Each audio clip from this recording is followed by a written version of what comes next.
Visakha steel ప్లాంట్లో తొలగించిన కార్మికులను విధుల్లోకి తీసుకోవాలని డిమాండ్ చేశారు నెల్లూరు సిఐటియు నాయకులు. నెల్లూరు నగరంలోని పొట్టి శ్రీరాములు విగ్రహం వద్ద వారు ధర్నా నిర్వహించారు. కాంట్రాక్ట్ కార్మికులను ఏకపక్షంగా తొలగించడాన్ని వారు ఖండించారు. విశాఖ స్టీల్ ప్లాంట్ను మూసివేసే దిశగా కేంద్ర ప్రభుత్వం కుట్రలు చేస్తుందని వారు ఆరోపించారు. కేంద్ర ప్రభుత్వ వైఖరిని వెంటనే మార్చుకోవాలని వారు కోరారు. ఈ సందర్భంగా సిఐటియు నాయకులు నాగేశ్వరరావు మాట్లాడుతూ స్టీల్ ప్లాంట్లో 5,000 మందిని తొలగించడానికి కేంద్ర ప్రభుత్వం కుట్రలు చేస్తుందని అన్నారు.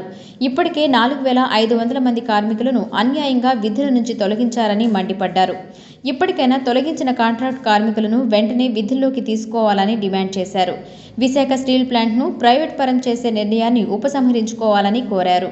వామపక్ష ఎమ్మెల్యేలు రాజీనామాలతో ఏర్పడినటువంటి విశాఖ స్టీల్ ప్లాంటు మోడీ ప్రభుత్వం, కూటమి ప్రభుత్వం అధికారంలోకి వచ్చిన తర్వాత ఈ విశాఖ స్టీల్ ప్లాంట్ని ప్రైవేటీకరణ చేసేదానికి అనేకమైనటువంటి పన్నాగాలు పన్నుతుంది ఈ కూటమి ప్రభుత్వం.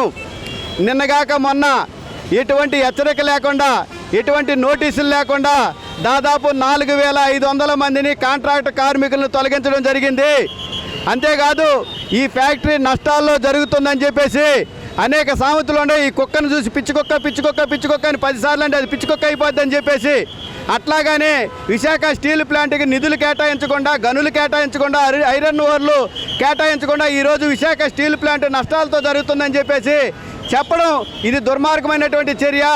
అందుకని ఈరోజు రాష్ట్ర వ్యాప్తంగా కూడా తొలగించినటువంటి 4,500 మంది కార్మికుల్ని విధుల్లోకి తీసుకోవాలని, అట్లాగని విశాఖ స్టీల్ ప్లాంట్ని ప్రభుత్వ రంగంలోనే కొనసాగించాలని చెప్పేసి ఈ సందర్భంగా సిఐటిగా మేము డిమాండ్ చేస్తున్నాం.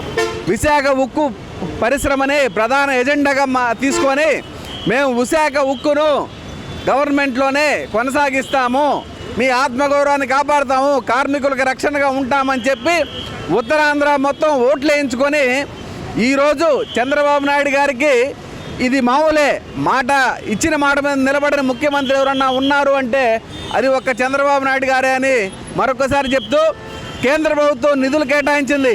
14,500 కోట్ల రూపాయలు నిధులు కేటాయిస్తే ఆ నిధులు స్టీల్ ప్లాంట్కి కాదంట, భవిష్యత్తులో దీన్ని కార్పొరేట్ చేస్తే కార్పొరేట్ కంపెనీలకి బ్యాలెన్స్ కింద, బ్యాంక్ బ్యాలెన్స్ కింద ఇవ్వడానికి వాళ్ళు దాన్ని అట్లా పెట్టుకొని 4,500 మంది కార్మికులను తీసేశారు.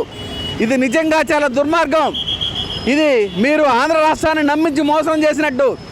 దీనికి మధ్యవర్తిత్వంగా జనసేన పార్టీ ఉంది. విశాఖ ఉక్కును ప్రభుత్వంలో కొనసాగించే వరకు మా ఉద్యమం కొనసాగిస్తామని తెలియజేసుకుంటా ఉన్నాం.